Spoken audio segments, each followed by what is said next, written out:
Can you give us a quick overview of the story you'll be telling us this morning? Okay, yes.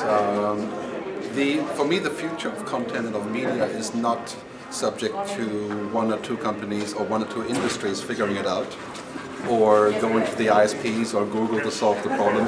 It's something that we're heading into what I call an ecosystem. It's basically, I think the future of content means that we all have to collaborate on creating new models, because the user has changed.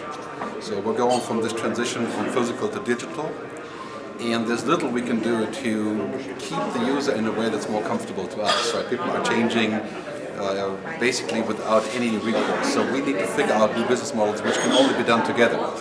So the model of the future will probably involve telecom operators, mobile operators, ISPs, search engines, together figuring out a monetizing model that's also partly based on advertising. So it's an ecosystem, not an ego-system. That's one of my headlines. Talking about monetization, can you give us three top alternative revenue streams that you see in the near future for news media companies? Yeah, I think there are many. I mean, basically what we have to realize that we're not really selling the words, the content. We're selling everything around the words. Just like the music industry, the same thing. So you can't really sell copies of words or copies of music because they are available ubiquitously anyway, legal or not, that's a different question, right? But what you need to figure out is what I call the new generatives, the new stuff around the content. For example, that could be mobile applications, which are clearly going to be a major moneymaker if they're priced correctly, right? But also added services, for example, the connection of social communities with the content. So providing a way for people to talk about the kind of meat around the content. Aggregation, curation, filtering, all the extra services. So if we go away from saying that what we sell is the word or the content itself to a larger view, then there's all kinds of new revenue streams that become available. You said if they are priced correctly. What is the right price for a mobile app for a news media company? That's a good question. I think that the answer, which is kind of frustrating, is in a lot of cases it depends, right? I think sometimes it has to be free and sometimes you can charge a lot, right? This is a question of the chemistry of the setup.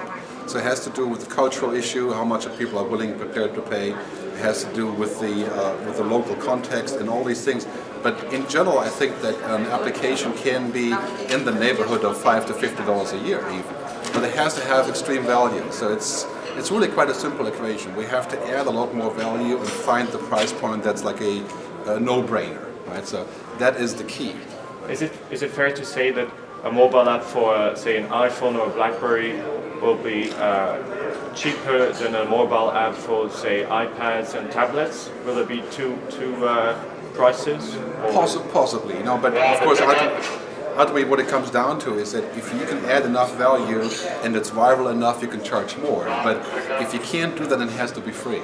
So it's basically, I think the subject is figuring out what I call the toll booth.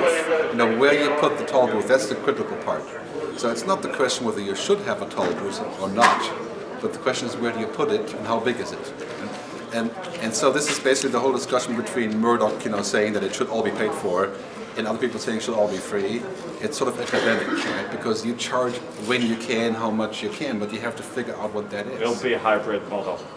It would be more than hybrid. It will be hundreds of use cases, I think.